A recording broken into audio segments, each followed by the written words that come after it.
You are now tuned in to the Beat Conn podcast. Well, welcome to the Beat Conn podcast. I go by the name of Kinetic Life. Right next to me, I have K Staggers, and we got a new guest with me. I guess our content guy, merch guy, a strategist for Beat Conn.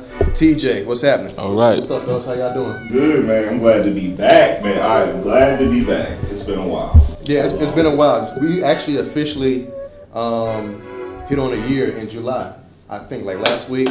So yeah, that's Beat Conn's big. been official for a year. Yeah, that's big. So clap up to that. Of course, we took July off to make sure we got some things together going forward. So we're gonna strategize. We're gonna keep rolling. We got some new things that we're gonna do this year because we started building. You know what I'm saying? Yeah. We started basically from scratch, writing on a piece of paper. Made that come to fruition. And of course, when you build stuff, you gotta pick and pull and actually think bigger. You got to get on a bigger scale. Exactly. So, with that being said, guys, how was y'all summer? What y'all do?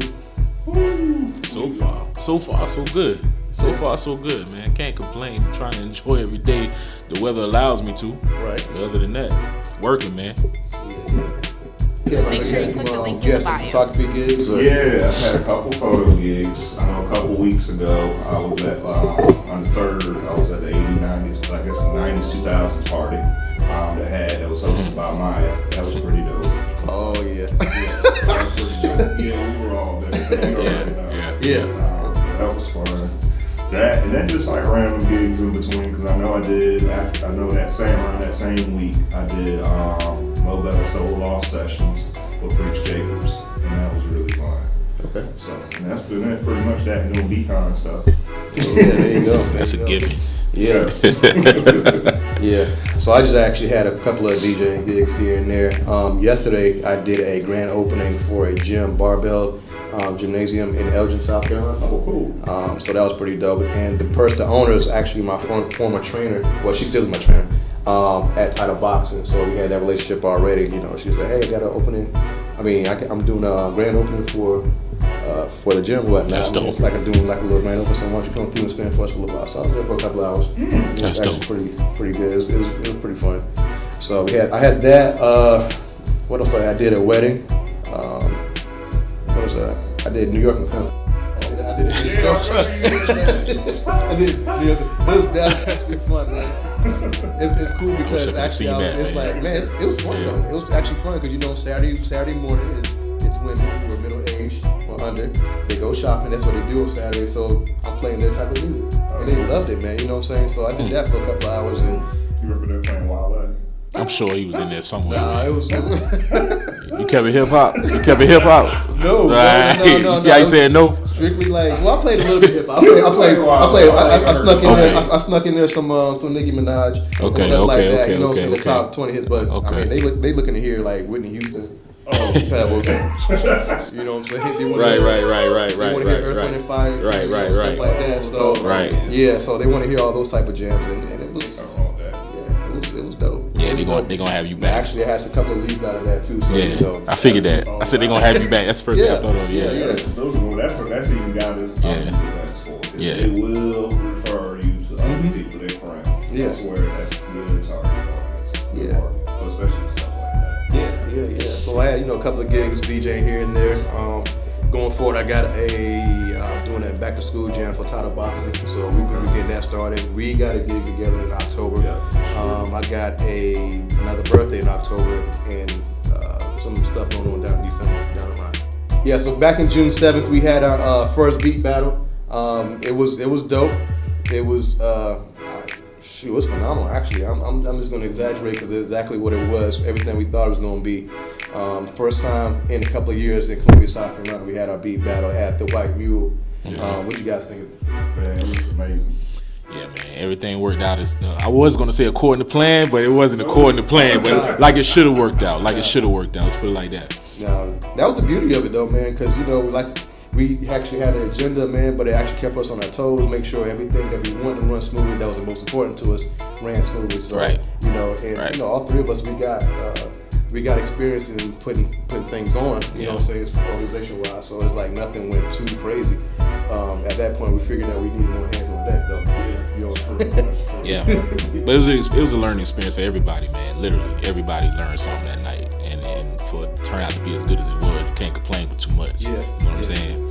Yeah. Because you didn't tell, like I said, when we first got there, you wouldn't have told me what it turned out like. No. I was like, man, maybe you might get maybe 40, 50 people. Yeah. And I'd be cool with that. Yeah. Man, like I said, I look back at it, it's like, it was like something off the Disney movie. It was like Yeah, it was like he's like, look back. I look back, all of a sudden he's like, And it was pouring down raining. Yeah. On top of that, it was pouring down raining, man.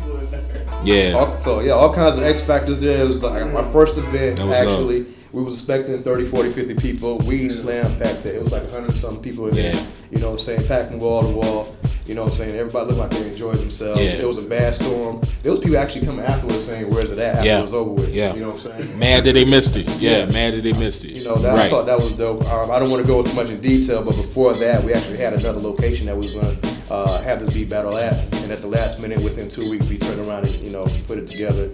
Amongst some other things also. But one of my favorite things about this thing is how we do the rollout. Okay, I know you can speak on that a little bit more, but we actually called the play and designed it, and it went exactly how we wanted it, and the reception was phenomenal. Yeah, Even agreed. people who are not familiar with beat battles and stuff like that was like, yo, y'all killed it as far as the rollout. Yeah. So you can go in detail and talk about that. The secret sauce. I think one of the main things that we did when we tried to do the beat battle was we wanted to make the beat battle by producers. That was the thing, because that's what we were all there for, was to support the producers, to spotlight the producers, to give the producers the opportunity to show their talents, not only to the community, but even online and actually abroad, period. And when we did that was with the content and with social media presence. Everything we did is just the start of many bigger things that we're going to do. But I do want to give a shout out to Hero, Josh Waters, Definitely. Eddie Mark, and Sandy Nixon, for coming out and supporting us, because they didn't have to do it. They all donated their time and stuff and their energy to come out and make sure the event was a success. One of the things I would like to say though was it was an amazing energy. Positive. And that's what we're looking for, and that's one of the things me and Eric always talk about, is bringing different groups of people together, especially when we started doing it, we started coming up with a beat battle. Me, Eric, Sylvia, we just got into mind. We're like, we gotta bring different groups together. Agreed. That's what's missing here, especially in Columbia and the urban hip hop scene. It's like you kind of got, it's like a need. factions, it's a need. Yeah. We're gonna move forward, at least build up recognition until we start recognizing ourselves, each other. So. Right. But yeah, it was amazing. Energy, community support was excellent for the beat battle. It was an unexpected winner too. Like I didn't. Yeah. That was a nice twist. That was a nice twist. Nice twist. He was like the underdog, man. You know, he was one of the guys. I think I had a story in the earlier podcast about how we had those one-on-one conversations. I was like, you build your confidence. Build your confidence. You got the talent. And everything else is out there. And that's exactly what happened. He came out on top, man, and he actually looked comfortable doing this thing up there too. That's one thing I admire him for. So, you know, yeah. The camaraderie amongst the producers was amazing too, man. For it to be a competition, like they support each other to a T, man. I was in awe of that. For it to be a competition, and, you know, some people would lose, some people, you know, have good. Everybody was patting each other on the back in spite of, man. That was all love right there. I enjoyed seeing that. Yeah, man, it was dope, man. Sylvia, did you mention Sylvia? Oh yeah. I mentioned Sylvia, but you mentioned her again. Okay, yeah, well, Sylvia, you know, she was a great help also as a host. You know, she did the interview with Will Power on the radio with Josh Water too. I thought that was clutch. Shout out iHeart, 100.1 to beat. You know, they had an interview and they came directly to the beat battle right afterwards. Man, we slam dunked it. You know what I'm saying? Oh yeah, shout out to Truth too. And shout out to Truth. Oh yeah. Yeah, you gotta show them some love too, man. Yeah, so the Truth Columbia, actually, we had our official after party there. And then we went to R&B Grill afterwards. It was a long night, to be honest with y'all, man. But one more shout out to Kingsley over at Turntables. Yeah, major shout out, because that was actually our first official sponsor for this whole Beat Conn situation. We did the Pastor Ox there, and he donated, you know, pretty much his building out in Lexington, South Carolina. And I want to appreciate him for that. You know what I'm saying? Kudos, and we actually be reaching out to you for you know, for other things, other business, stuff like that. So.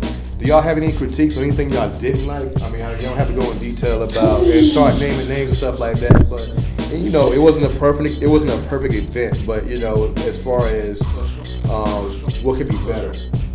Well, I would probably say I think the lighting. I know as far as the content stuff, like our lighting stuff.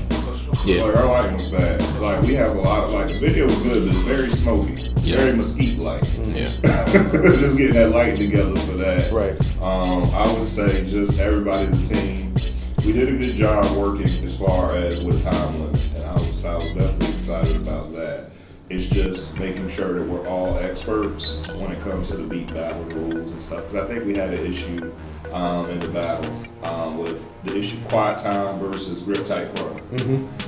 Just like with that, and I know there was that was because everybody was in good spirits. Right. But yeah, like even just like with stuff like that, the situation, like hey, these are the rules right here, you know.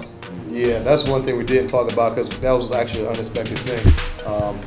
What happened was he didn't actually have a beat to play. Well, it was a beat, but it wasn't an actual beat to play. If you understand what I'm saying? It was stock sounds, and it kind of left everybody like, what?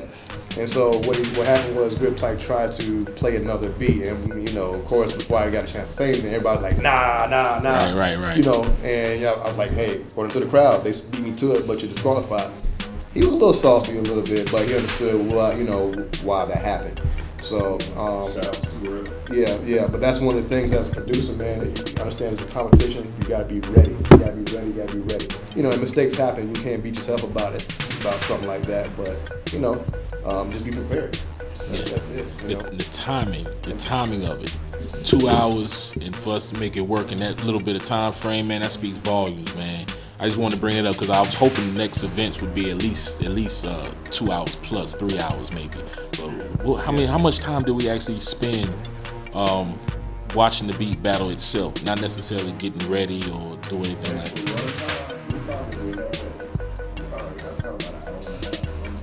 Okay.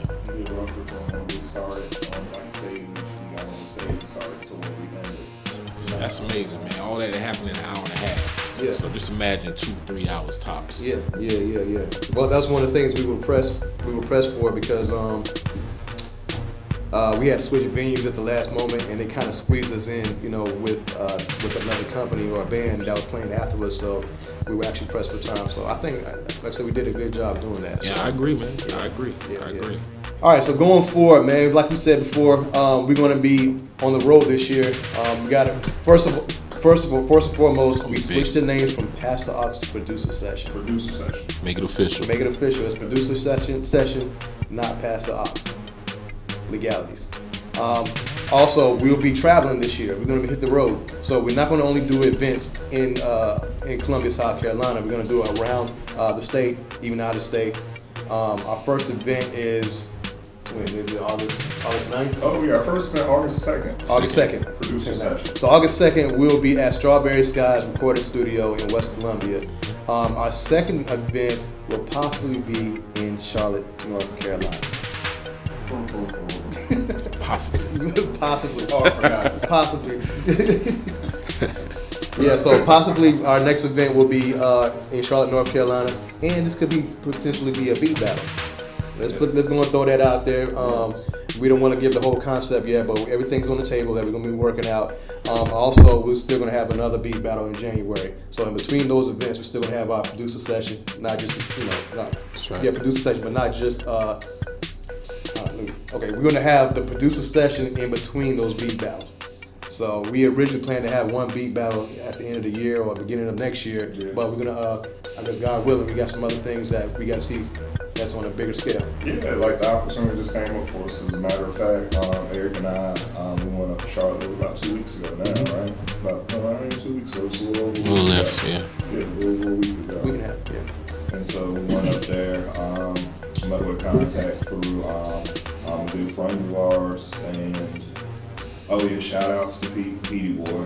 And we, picture. You know, we originally when we went there, we went with the idea of what we were doing a producer session. You know, we just want to be outside the city, sitting there, you know, kind of network, collaborate with other producers in different cities and stuff. Makes sense. That's what we're doing. So we're going to build that whole cultural community. But when we got there, we showed them, you know, we talked to them about what we were trying to do, and we showed it is what we did. You know, we was like, man, why you just doing producer session? Yeah, it's like, just do beat Right. battle. I'm just like, do it, shit. It makes sense though, man. For him to Yeah. think like that, it makes sense. yeah.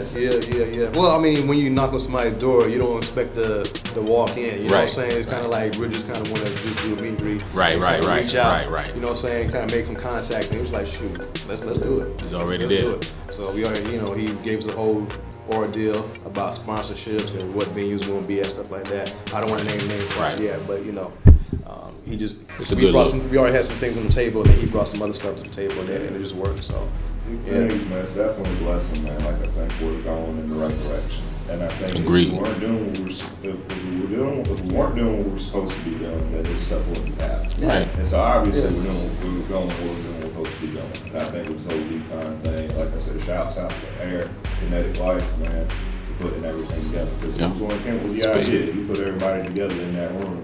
I'm over there. You humble too.